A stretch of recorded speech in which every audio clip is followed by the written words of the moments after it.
Hey everybody, I am on for the midweek message reveal Wednesday, November 22nd. I forgot what day it was. All right. Thank you everyone for all of your birthday wishes and all of that awesome stuff. I took a week off to celebrate with family and friends, and I had an awesome time. So thank you for all of your well wishes, and it's just really awesome to be able to celebrate another year in this beautiful plane of existence with you. Also, happy Thanksgiving to those of you that celebrate tomorrow, and just know that I'm really grateful for you and all of your support and love and friendship and clientship and all of the good things. So wishing everyone a lot of love and good times with fantastic carbs. All right, so let's talk a little bit about the energy. So we have moved from the transformative Plutonian Scorpio season, the fiery water sign that is going to be, kind of bringing everything to the surface that we've experienced emotionally, into Sagittarius. And Sagittarius, the centaur, the sage, the teacher, the traveler, the macro lens. I think of a macro lens whenever I hear anything about Sagittarius. I see a zooming out where there is a tree that you are looking at. Sagittarius energy is going to zoom you so far out that you can see the entire forest and the rivers that are feeding said forest.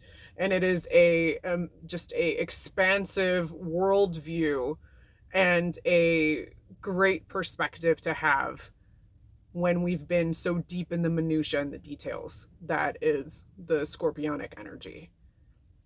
And isn't that just the way things go, where we go from just, really looking and pinpointing at something so small and all of the little isms of everything, to the vast awareness that is, we are connected to everything, we are part of everything. In a lot of ways, stuff doesn't matter, time isn't real. And really kind of zooms you out into a certain sort of creative aloofness that is fire Sagittarius energy.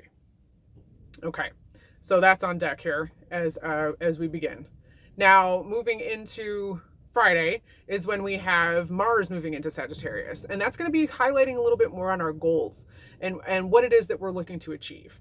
Next week, on the 27th, we have a full moon in Gemini, and Gemini being the dual sign. So the black and white, the yin and yang, some people say a little bipolar-esque, in the mood, the mutability and the moodiness that can happen there. And I don't feel that that's always the best description of Gemini energy. I think Geminis are a bit underrated in the way that they are described. Like, they have so much depth to them that they polarize themselves. And I think it's more like the magnets that are opposite poles, where really there is such a lot of intelligence through discussion and talking and communication that really comes through with Gemini energy. So with that full moon next week in Gemini, it's going to take us back to the new moon that we had in Gemini in June. So if you can think about some of the things that you were dealing with, situationships, if you can think of some of the issues that you may have been, gnawing on a little bit, or things that you were looking to work towards at that point, where has it gotten us to on the full moon spectrum now here in going into Decemberishness? Okay, so take a look back, and that's really what's going to happen here with this moon next week. So we have a lot of transformative energy that's really kind of like, okay, stuff has been unearthed. Now, what are we going to do about it, and how do we organize it, and does it need to be organized, and do you still feel the same way you used to feel? So lots of reflection, which is, par for the course for the end of the year, or the beginning of the year, depending on how you look at it. So it really is all about perspective. And this energy is all about space. And the energy coming through the cards and the messages coming through the cards, for me the most, is where can space be given, and can you give it to yourself, and can you give it to others? Because it's going to be something that is going to be a little bit volatile, because fire energy, for as energetic and quick and passionate and and very combustive. At the same time, it can break itself down very quickly too. Just like, lighting a match and having it extinguish. So pay attention to that as you're having communications with others, or if you're feeling a lot of passionate, fiery, maybe even anger or frustration, just know it's going to blow over and give yourself some space. Also, if you're dealing with other people who are coming at you like that, let them have some space to allow that to blow over too. It's not something that's going to be lasting, but it is going to be potent. All right, so I'm going to jump into 1. If you chose 1, your card is Thunder and Lightning. What I really want you to focus on here, 1, is the fact that you are not in the same space that you think you are. You feel as if you're experiencing something very tumultuous. That doesn't mean that you aren't, and please understand that I'm not saying that you aren't feeling what you're feeling. It's just what you're going through right now is a bit of a stormy period, but that stormy period is making you think of previous stormy periods, and you're bringing all of that old weather that has passed and no longer exists. Forgive all of the noise around me if you're hearing it. It's been very loud today. Speaking of tumult, all of the old weather that no longer exists, you're bringing in maybe I need to protect myself because that was painful in the past. You need to stay into a space of now moment. That's the brain space we want to get in, okay? Because what it's having you do is it's shifting you to a space that's causing you, the thunder and lightning, to get into a center space where you can be in a state of balance and alignment. It's pushing you through uncomfortable situations to get to a space where you choose yourself, and to get to a space where you choose what it is that you truly want. And it's making you figure out, through being exhausted essentially, what you no longer are tolerating because you just can't do it anymore. You just can't. You can't even. Okay? But what you can do is get into a state of groundedness where you are allowing yourself some space to sit and rest. You need to take a break. You need to take a step back.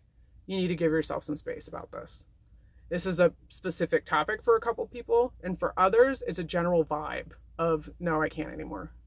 Let yourself sit outside of the bubble of responsibility around this topic. It's going to pass. That's the number one thing. Storms always pass. And then there's always sunshine. So don't be afraid. Everything's going to be okay. 2, if you chose 2, your card is Divine Feminine. Lots of heart expansion happening here for you too. There's so much going on with you to you. It might feel as if you're experiencing it through other people, but this is really an opportunity for you to see how you are a mirror. People are a mirror for you as well. What you're experiencing with close partnerships and even friendships and stuff that'll happen in family time is big with this time of year for holidays and getting together or not getting together. It kicks up all of the kid stuff. So you're going to be encountering some of your inner child kind of stuff that cropped up when you were little, family dynamic kind of things. And that's for everyone across the board, but specifically for 2. And regardless of how you identify, we are both masculine and feminine. So what's going to happen here with the full moon in Gemini, which I was talking about, that polarity, yin yang, light dark, black white kind of thing, is that you are experiencing a resurgence of receptivity. You're getting into the receptive mode, allowing yourself to receive. The feminine is the receiving side, and the masculine is the action and doing side. So it's not that you aren't going to do, it's just that you need to be in a space where you are receiving and allow yourself to have time, space, compassion, and give yourself a break. Very similar to 1, you're kind of being external forces are kind of forcing you into a resting space and a place of setting it down. For you 2, what you're experiencing is a joyfulness and an allowance of that compassion to come to yourself. Let yourself enjoy things. Let yourself let yourself experience joy. Stop pushing it off on other people. Stop saying that you have too much stuff to do. Let yourself sit and receive, because there are things that are wanting to come through to you and are going to be reflected by other people. Compliments, feelings about how people feel about you and the role they play in your life. you know, celebrating the gratitude of you in their lives. You're going to be seeing these things. Let yourself have that. Let yourself receive that. Let yourself see how awesome you are. All right, and if you chose 3, your card is Expel. I love this card because the word and the card itself, energy-wise, just seems so different. What I want you to focus on here, and what I'm the most focused on, is the bird on the finger. Can I get him up in there? Okay. We already have a bird in flight. You are the bird on the finger. You are allowed to let yourself go. And when I say let yourself go, I don't mean like go on like a 10-day bender and spend a bunch of money and make a whole bunch of bad decisions. That's not what I mean. That's not what I mean at all. But I mean, you do you. But really, please don't. You need to let go of all of the stuff that you're holding on to because you're not able to express yourself authentically.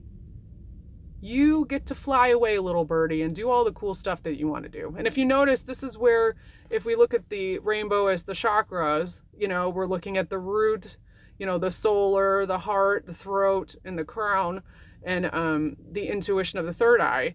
You're kind of in that space where you know that this is for your own good. Intuitively, if you would just let go, you will allow all of that stuff to come to you that you've been asking for. And like, where is it? Why can't I have? Why can't I has more? Can I has more cheeseburger? Right? And you aren't letting yourself just fly. Just fly, little birdie, and do your thing. You will find so much release through expelling the energy of allowing yourself to be all of you. Because when you're around other people, especially this time of year, if you're in family situations, you kind of clam up, or you put on a mask, or you act how you're supposed to act, or do what you're supposed to do, and it's stifling. You need to shed that stuff.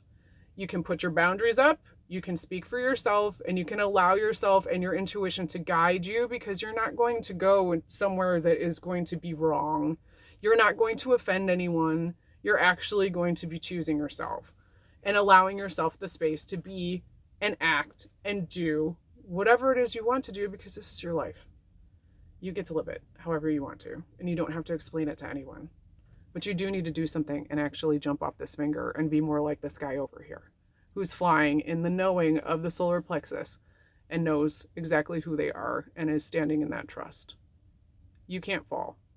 She's even got an open hand with a cup in it that she could catch you if she needed to. This being your higher self. Okay? You got this, 3. All right, everybody. Those are the messages this week. I would love to hear how it lands for you, so please leave me some feedback. Please share this with friends, family, anyone. That would be awesome in order to help me grow. And I would love to work with you. If you're looking to see how this year is, wrapping up, or if you're looking to see what's going on next year, we have some really awesome opportunities through, intuitive readings that we can do. And I would love to work with you on that. So please check my website. And I will check you all next week. Have a wonderful, wonderful holiday, and know that I am grateful for you. Lots of love. Peace.